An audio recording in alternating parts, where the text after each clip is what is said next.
Hello my lovers, welcome back to movie mad max. ఈరోజు review వచ్చేసి operation Valentine. ఏం జరిగినా సరే చూసుకుందాం.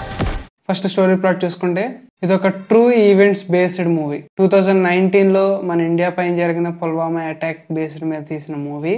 ఆ అటాక్ జరిగిన టైంలో మన ఎయిర్ ఫోర్సెస్ అనేవి ఎలా రివెంజ్ తీసుకున్నాయి, ఎలా అటాక్ చేసాయి అనేది మిగిలిన ప్లాట్. సో ఇది ఫైటర్ ఇంచుమించు ఒకటే కాన్సెప్ట్ లో వెళ్ళింది.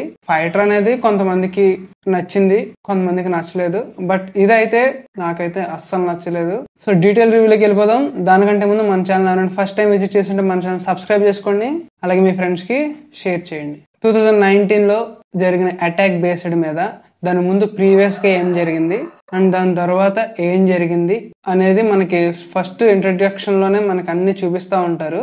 సో ఇది ఒక పాయింట్ మీద వెళ్తున్న టైంలో డిస్టర్బెన్సెస్ బాగా క్రియేట్ చేసింది ఏంటంటే మూవీ ఫ్లోని కట్ చేయడానికి.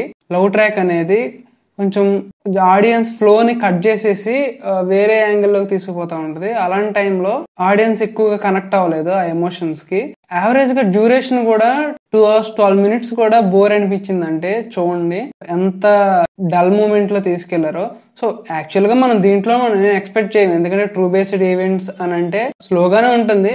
బట్ ఎక్కడైనా ఎంగేజ్ చేయాలి కదా, ఆడియన్స్ కూర్చుని ఎంజాయ్ చేయాలంటే, తను పెట్టిన మనీకి ఎంజాయ్ చేయాలంటే ఎంతో కొంత కొన్ని హై మూమెంట్స్ అనో ఏదో ఒకటి ఉండాలి. బట్ మూవీలో ఆ సీన్ ముందు గానీ తర్వాత గానీ ఆ ఎమోషన్ బిల్డ్ చేసే విధానం కుదరలేదనిపించింది.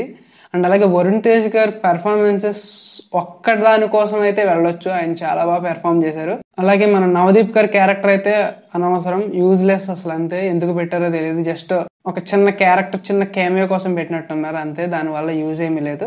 అండ్ బ్యాక్గ్రౌండ్ మ్యూజిక్ ఓకే పర్లేదు, డీసెంట్ గానే ఉంది. బట్ ఫస్ట్ హాఫ్ స్టార్టింగ్ కాడ నుంచి కూడా మీకు హీరో క్యారెక్టరైజేషన్ బిల్డప్ మీద, హీరో ఏం చేస్తాడు, హీరో పాస్ట్ లో ఏం జరిగింది అనేది చూపించే దాని మీద ఫస్ట్ హాఫ్ అలా వెళ్ళిపోద్ది. సో ఇంటర్వెల్ మీద ప్లాట్ ఓపెన్ చేస్తారు. సెకండ్ హాఫ్ లో ఆ ప్లాట్ ని సరిగ్గా డీల్ చేయలేదు. అండ్ ఎలా రివెంజ్ తీర్చుకున్నారో కూడా మనకి సరిగ్గా చూపించలేదు. అలాగే మనకి 14th February అటాక్ జరుగుతున్న ముందప్పుడు పాకిస్తాన్ వాళ్ళు ఏమేం పాటించారు, ఏమేం చేశారు అనేది చూపించారు కానీ బట్ ఆ అటాక్ అనేది ఎఫెక్టివ్ గా చూపించలేదు. అటాక్ జరిగింది బట్ ఆ అటాక్ ని ఎఫెక్టివ్ గా చూపించలేదు అనిపించింది. ఆడియన్స్ అయితే మెయిన్ వచ్చేది ఆ అటాక్ ఎలా జరిగింది ఏంటనేది ఒక ఇంటెన్షన్ తో వస్తారు, దాన్ని అయితే బాగా బిల్డ్ చేయలేదని చెప్పాలి. అలాగే మన రూల్ రివెంజ్ తీసుకున్న మూమెంట్స్ కూడా ఎయిర్ క్రాఫ్ట్ లో తీసుకున్నారు. ఆన్ ఎయిర్ లో జరుగుతూ ఉంటది ఫైట్స్ మొత్తం. సో ఆడియన్స్ కి కొంచెం అది అర్థం కాదు. బీసీ సెంటర్స్ అయితే ఫుల్లీ అవాయిడ్ చేసేస్తారు. జస్ట్ ఏ సెంటర్ లో ఏమైనా ఫ్యామిలీ ఆడియన్స్, కొంచెం వెల్ ఎడ్యుకేటెడ్ పర్సన్స్ ఉంటే తప్ప నుంచి మూవీ అర్థం కాదు సరిగ్గా వాళ్ళు. ఎందుకంటే ఆ ఎయిర్ క్రాఫ్ట్ లో యూజ్ చేసిన లాంగ్వేజెస్ అనేవి మన జనరల్ ఆడియన్స్ కి అర్థం కావు. దాంతో పాటు లాస్ట్ క్లైమాక్స్ 20 minutes అయితే ఏదైతే ఇంపార్టెంటో బాగానే హ్యాండిల్ చేశారు కానీ అంత ఇంపాక్ట్ఫుల్ గా అనిపించదు ఆడియన్స్ చూసినప్పుడు. ఎందుకంటే అప్పటికే జరగాల్సిన డ్యామేజ్ మొత్తం జరిగిపోయి ఫుల్ ల్యాగ్ అనే ఫీలింగ్ వచ్చేస్తుంది ఆడియన్స్ కి.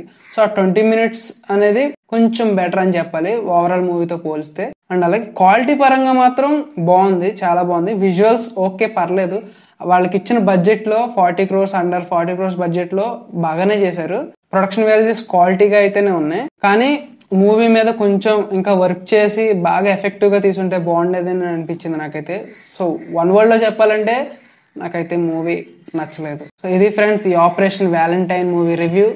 నెక్స్ట్ రివ్యూతో మళ్ళీ కలుద్దాం. Until then bye.